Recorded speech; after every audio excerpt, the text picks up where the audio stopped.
in which do you know about the infamous Nigerian prince? How they used to scam guys from Dubai?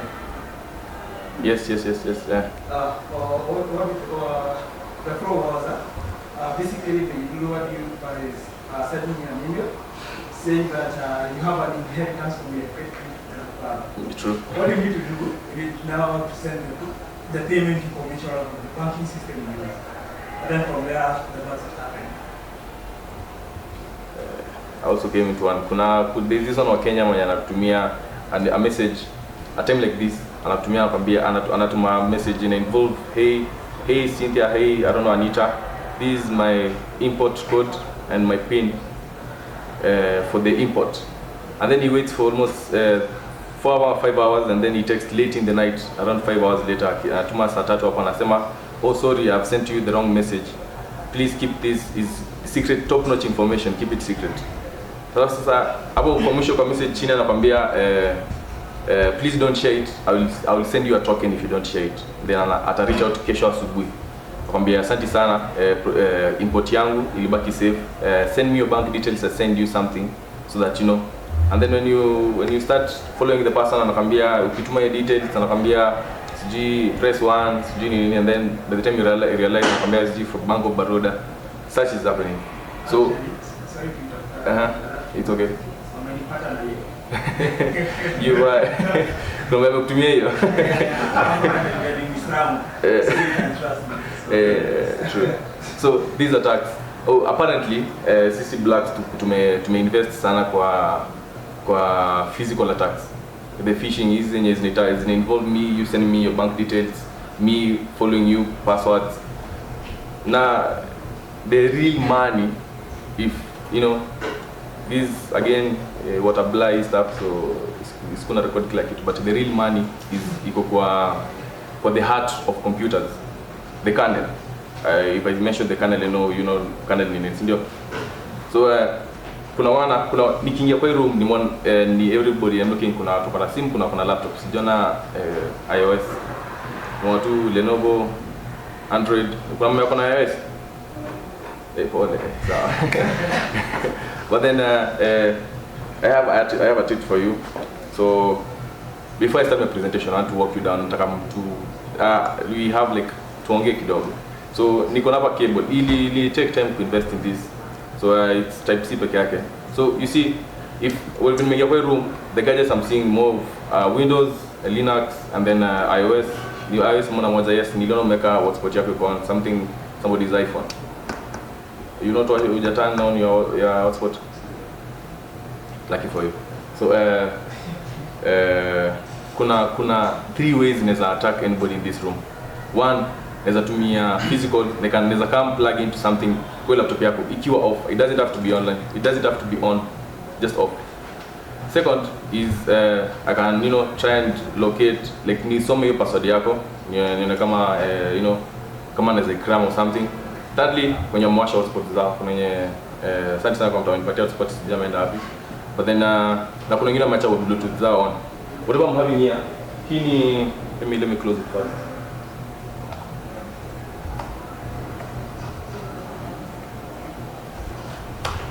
So these are terminal, just a normal terminal.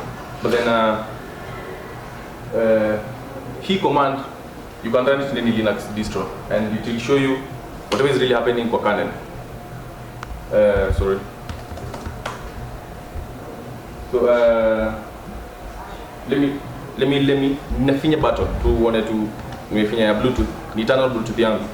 So naona Bluetooth yangu it has been enabled, things running in the background, blah blah blah blah. So if I turn it off, imeanza kuzima. So on a normal day, you wouldn't really see this, something of that sort. You only see whatever is running on your screen, the file explorer, the browser, the everything, whatever your code, your Visual Studio Code. That's what most people tend to interact with. So kuna hiyo layer, kuna the first layer, we call them rings. There's the first ring, the second ring, the third ring. Ring 1 is kernel, the heartbeat of the computer. Must be a computer, might be projector, might be the data center, servers, everything. It always have it on a heartbeat. You can normally like whatever monitors everything that happens within that environment. So this is the kernel. Secondly, there's the hardware, and then there's the software. So from hardware to kernel, then from kernel to software. So the most powerful tool here we have is kernel, because kernel, it can see everything. It can see if I press a K button, I press a K, an L, any button I press, any software I turn on, anything I do, the kernel tends to key in, observes, decides whether to go through or not. So today I'll run a small, simple simulation with you guys. I want to attack myself. I will hack into myself, and then I show you whatever I'm running in this computer. No matter sijanchi anything, so don't say ilikuwa simulated or anything. No, it's not simulated. For those who are online, you can go to who are using GitLab. Let me.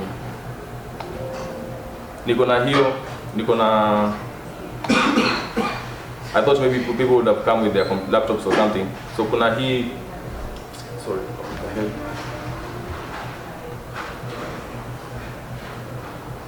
there is this URL, GitLab Dracula, and then slash kerneling. Utapata hii code yote, nimeweka hii code yote hapo hivyo. So maybe you want to try this at home. Please don't try this at home, but when you're at home, you can try it again. So you can try and attack yourself if you're using a Linux distro. A Windows is wild. I don't want to give out that code. You'll forgive me for today. But if you badly need it, you can approach me and then tell me why, and then I can give you the code. But you can also get to bypassing to Windows. So whatever I have is for Linux distros alone that I'm going to be simulating today, because I'm using Black Hack. For those who know, Black Hack is distro Linux. So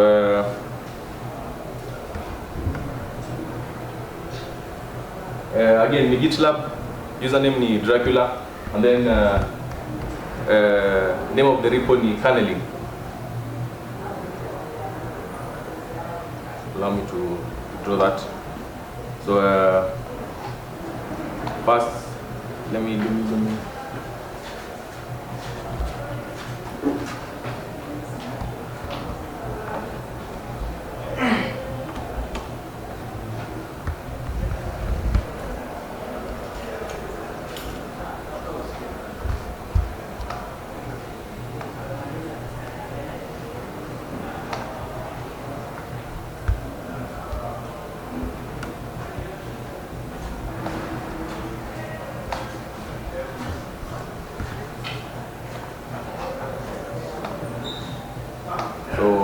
So let's work together. So I'm turning on 3 terminals. One is for the one terminal ya kwanza itakuwa the kernel.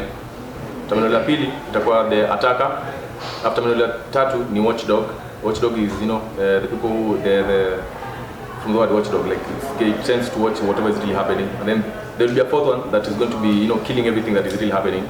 So whatever I'm having here, let me turn all this off.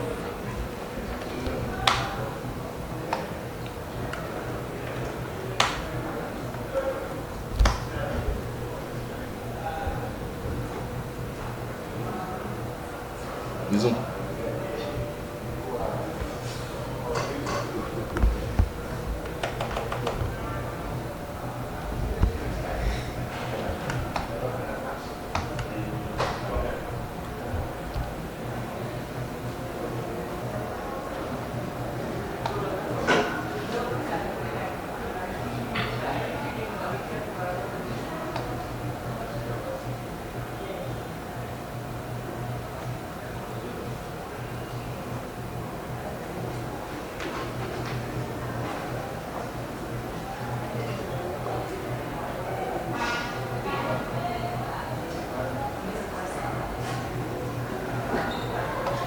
Just give me a minute.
Give me a minute.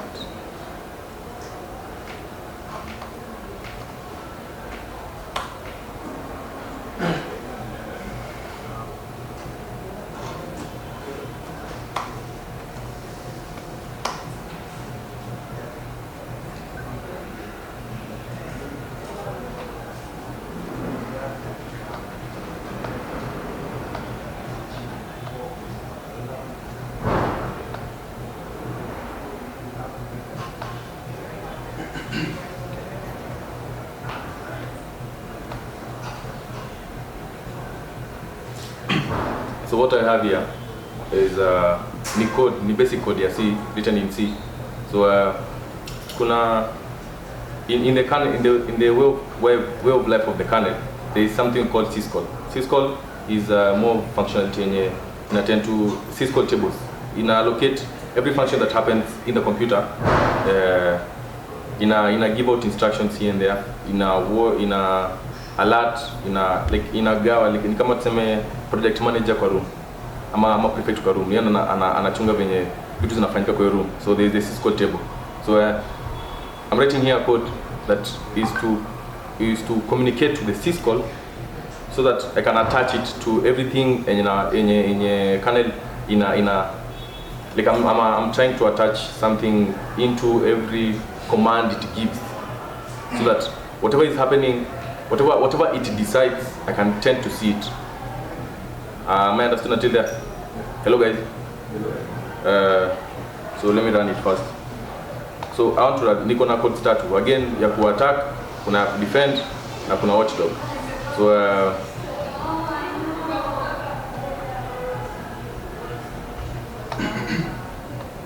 so what I've done ni nimecd into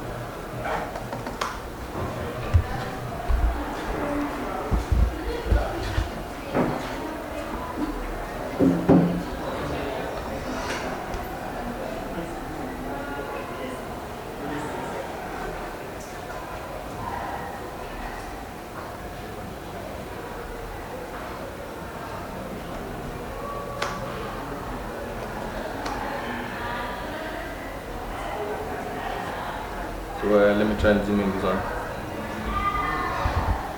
So on this side, nimerun hiyo command yenye to communicate to the syscall of my kernel, and then to tell it to attach in every message it gives, in every instruction it gives, so that it can send back another message to me. So whatever I'm running on this side of the script, so hii kenye inaonekana hapa kwa hii kitu kinafanyika ni everything that is happening in my laptop right now. Kuna whatever, I don't know, let me try and maximize the screen. So ni mingi because there's no one process that is really happening. So you see there's let me try and see if I can read one. So kuna Docker, kuna Google, kuna local, kuna supply. So this is everything that is running in my computer right now without even touching the kernel. You see there's a terminal you come run to show whatever is running in the kernel, whatever anything is happening. So nimefunga hiyo. So whatever I've done is run a script that root talks in one sudo. So root talk to the kernel, and then now to lie to the kernel and attach every message that you are doing, everything you are doing, and send it to me. You understand it there? So this is whatever is really happening. So here message nimeambia. So this is everything.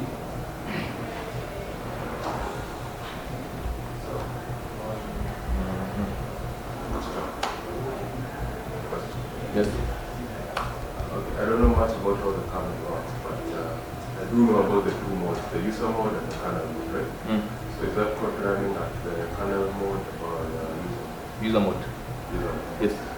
So it can read what the kernel is doing. Yes. It cannot It cannot. But with if I'm able to see whatever the kernel is doing, then I can able to APT, advanced persistent threat. I can now get to monitor what is developing, and then I can project towards them. Pardon? Yeah, I can change it so that the first threat I've gotten to acquire is to get to know whatever is really happening. Like nimeona kile kinafanyika sasa. Sasa nimejua mali inaweza attack sasa. So with kwa hiyo, if I was having an SSH client running secure shell running, ningeona hapa pia.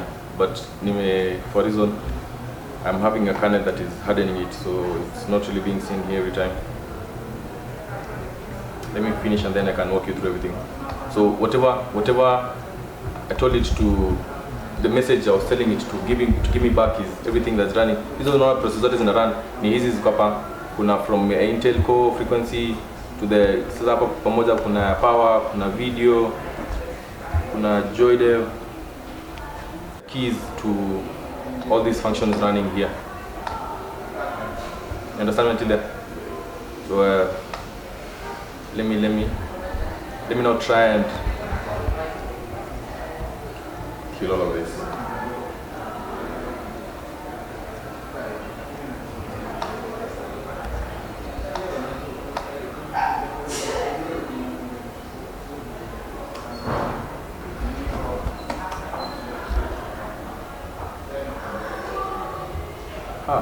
Let me kill. So let me zoom in.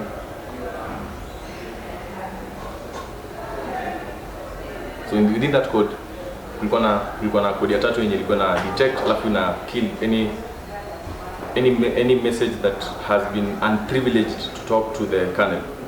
So that was the defense kill switch. Let me try and see. And niko nayo ndio nimeandika hapa. Yote is all basic code. It's never that big because the kernel exists under almost 30 million lines of code. And then within one bug, with one bug of line, there's one bug of line. I have 1,000 lines. So with one line of the vulnerability, I have 1,000 lines. So it's easier to always nimeona pata saa zingine inakuanga rahisi ku edit, to add features, to modify. So whatever I did with my laptop, I downloaded just a basic kernel, and then they're from a 500 MB kernel, yeah, Black Arc, and then now I build on top of all the things I really want. So now naongeza hapo, so it becomes easier to manage. Unapata una configure Wi-Fi, una configure display, una configure everything you want to use at that time. Regardless of ile mtu ana download and install software alafu inakuja na everything pre-configured, just language whatever alafu you install the tools. So again I'll simulate. Let me see if they can start it again.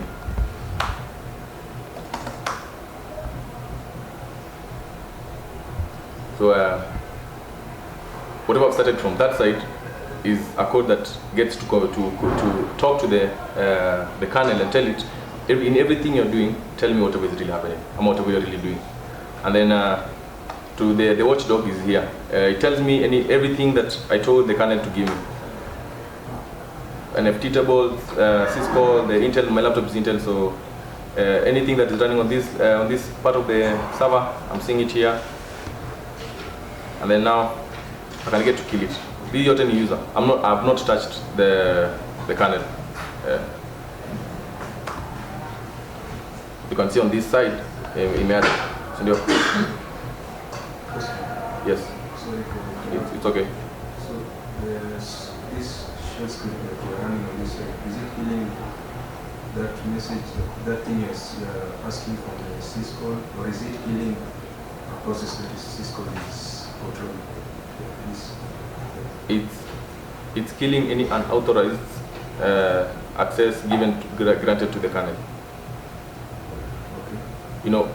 So that I can get to tell the kernel do for me this. Yeah. I need a privileged access to it. So this killing I'm doing here is any unauthorized access to the kernel. So that means this script you're running on this other side is unauthorized. Yes. So does it mean it also kills anything else that is unauthorized process?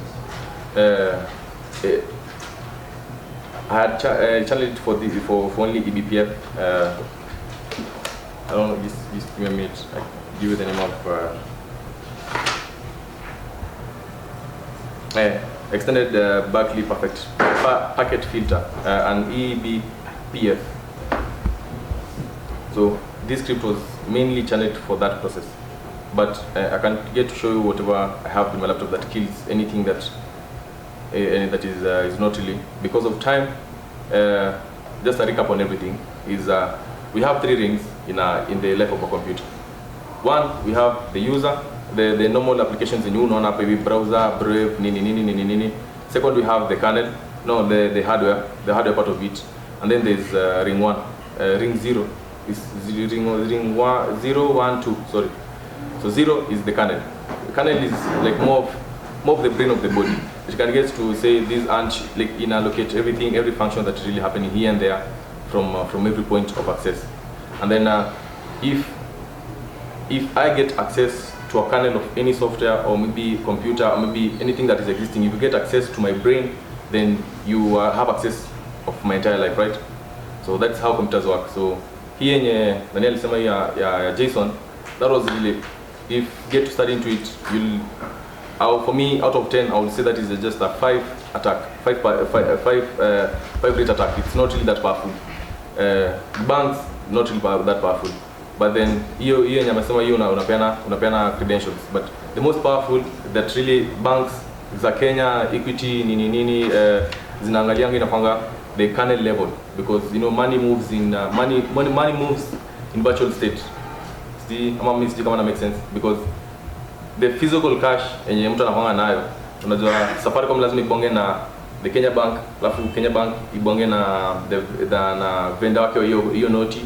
So ukienda withdraw, if you withdraw maybe need withdraw 100 shillings, so M-Pesa inakuonyesha virtual money, but ina communicate na bank, that is still virtual money, but inakuwa kama sasa like these are an entire chain of process. The entire chain of process runs under a kernel, raw kernel. Like they never use they never use Wireshark, they never use nothing. They use raw kernels.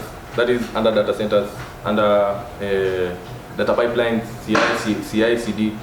So if you get to access any kernel module in any building anywhere, you have acknowledged the entire building.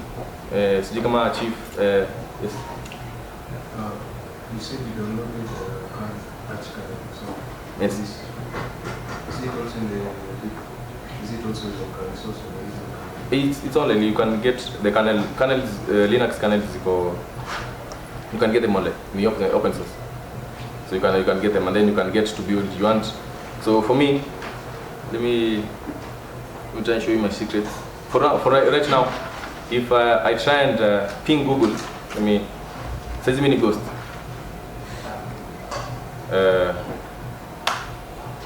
We don't know how to functional pings, get to see whether communicate to the internet. So mine here, try to ping Google, Google, it's a timeout. There is no packet translation that is inafanyika. There is no, I'm sorry, I'm trying to find a better way to explain it.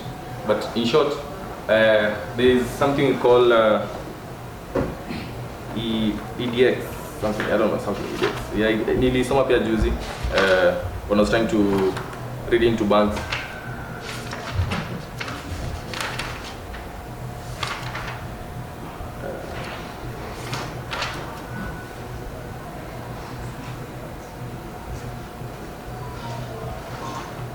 Maybe another question. Yes. Just thinking of maybe one way you can try and maybe have some. So how can you push this script, this other side, to read a kernel, or maybe let's say about maybe you are trying to do something like what workbooks testing, testing of it. So maybe you can speak about some vectors you can use to push this kind of script and detect it, maybe yourself or something. You'd have to pay me.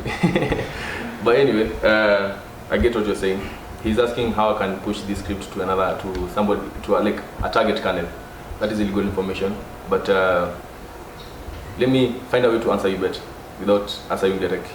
The best way, if I wanted to attack you today, anybody in this room, when me plan your repo, anybody is going to clone it. I will have gotten access to that laptop from here. Nowadays people, you know, Git branching, pulling, what most of the devs don't know. You miss working under organization where you have to push, merge, such kind of technologies. But if I wanted to use for such a kind of code, mostly how people tend to do it when I building applications, alafu anakwambia click this form for a job, and then form unapata ni Google form, alafu anakwambia install this, deploy, and then do something. But simpler terms, how I can get to give you this such a code is I build an open source project for everyone. Say you want you to guys contribute, but before you contribute and everything, you have to make sure you have these libraries installed. You have these things that are running in your like you have this installed in your laptop. So I build a library. So here React, so I build a library in React, but I have this shell running inside that React. You won't see, you just from line ya kwanza nataka at line 20, alafu line nyingine naeka at line 30. So ndio kitambo uangalie hizo lines maybe zimekuwa libraries in I'm pretty sure mtu hapa ndani anaangalia libraries. Mnaona deno installing it, you know, from environment, alafu una run, you are deployed then in a source, whatever your project you're trying to run, right? So I build a library. I have libraries here. If I again classified information, but you can get to build a library. I'm gonna build an open source. I'm gonna build a repo, because that's the fastest way. Hizo zingine zote sijui tunafuata tukanda, but hiyo unaweza eka tu online mahali, mtu anaenda kuinstall ama mtu anaenda kudeploy kwake, alafu unapata when the entire project is running, it's also calling things from that line of code from somewhere. So hii inafanya kazi yake totally like kando hai interfere na hiyo project yote. So with that, alafu ndakuja kupata ping hapa hivi kwa hii tunnel katikati kuonyesha if there's something, there's a connection with the MAC address plan. I wanted to show you here whatever I'm having here. For me, when you try to ping na Google, I need local normal DNS inakata, because nimefilter hiyo functionality ya zote ziko kana. I'm not I download anything, zote ni functionality ya Kernel comes with you. Mtu akitaka kuping MAC address yangu haiziona kama niko online, like inaonyesha ni kama I am dead, but I'm entirely online. So let me try and show you how when you miss me, I get to like see if I have network, net check, then I have a 3.1 when unajua 3.1 hiyo ni normal kuonyesha hiyo kali inafanya, si ndio? 3.1 ama 200 ama 202, but then a normal ping, there's no packet transmission is happening, so itaniletea time out, alafu inaonyesha zero packets transmitted, because how you communicate to Google, unajua lazima to communicate to their server, like unabisha mlango, then inafungua, and then inaonyesha ni sawa, alafu inarudi inakuletea. So to answer your question, is the best way you can tend to transfer such a file is build a library, ama an open source, ama a repo, and then you share it, and then maybe lucky for you, you'll find somebody who will get to any other question? Another question. Yes. Not as much as you're lucky, maybe you can tell us some of the ways you can avoid trying to not to get hacked. What can we do as civilians? Civilians, it depends. Who are you? What you do? Your network. Haita nini until I USB up. So I have to grant access for that USB to really communicate with my kernel on my laptop, because you know nikiplug anything kwa lapi lazima kernel ikubali mount and then ionyekane kwa file explorer. You understand the chain? So I have to grant access and then big sharp unplug and then I kill the access. So itakata so zeka password, then USB down. So hivyo mtakuja plug USB. So kuna physical access, the USB, the phishing, like mtu kuangalia password zako na vitu hizo. So kwa passwords and everything, no one multi-factor authentication, you know, uneka weki like mtu akikuwa na password, that's not anything. Kuna request code, kuna backup email, kuna you know the process of Google hiyo. So hiyo ni basics.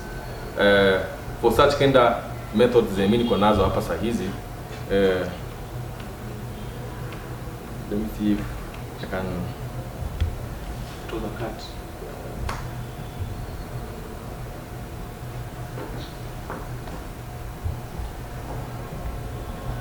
You don't know if you can maybe take a picture of this one. Unaweza go Google and then you see the kernel comes in pre-configured features zenye. You can lock down USB, you can lock down communications Bluetooth, you can lock down UEFI, the booting login, the boot. Sometimes I might not have access to your password. Niweza pata laptop yako na maybe says plug in kitu, but the UEFI, okay, the UEFI login method naweza tumia UEFI login method. So in simpler terms, don't be quick in plugging in physical things to your laptop. Don't be quick in giving root access to, unapata maybe what Microsoft Word inataka access to root. Doesn't make sense. Unapata a normal React.js ama React ama Node, you want root access. Most of the features they run under the user access. Root access inawanga zile config files. I don't know if I say config files, maybe you will understand. Config files. So you have to be careful with config files because hizo zina interfere na maybe a module ama maybe a functionality ama maybe a communication process in the CI/CD of the kernel. So in simpler terms, don't be quick in granting access to your root, because with your root you're going to granting access to your brain. Somebody gets into your brain or to your heart, so you have to be careful with everything, because whatever simulation, according to simulation, you're going to finish up and is a root access. So don't be quick in granting root access to any software or any plugin or any config. Last question. Yes.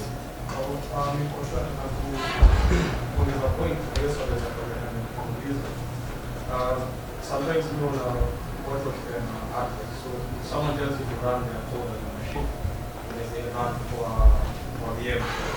So you run for your own host for us. You can run it on a virtual machine. So what's coming harmful is in your phone course. Kwa hiyo gotta kwambia sandbox. You can sandbox everything. You can even sandbox browser, your Chrome, your Brave. That when you sandbox an application, it never gets to communicate to your computer. No, it just runs in the sandbox, and then you finish the application. That's it. It's gone for good. So you can always sandbox things when you want to run, when you want to grant access. What do I say? Yes. Any last question? Yes.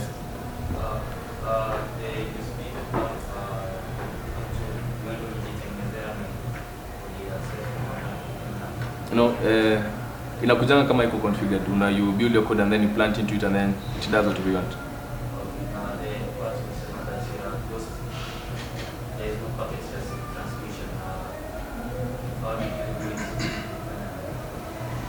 Tutabongane kando, but there's a software called API yenye ina restrict ping requests ama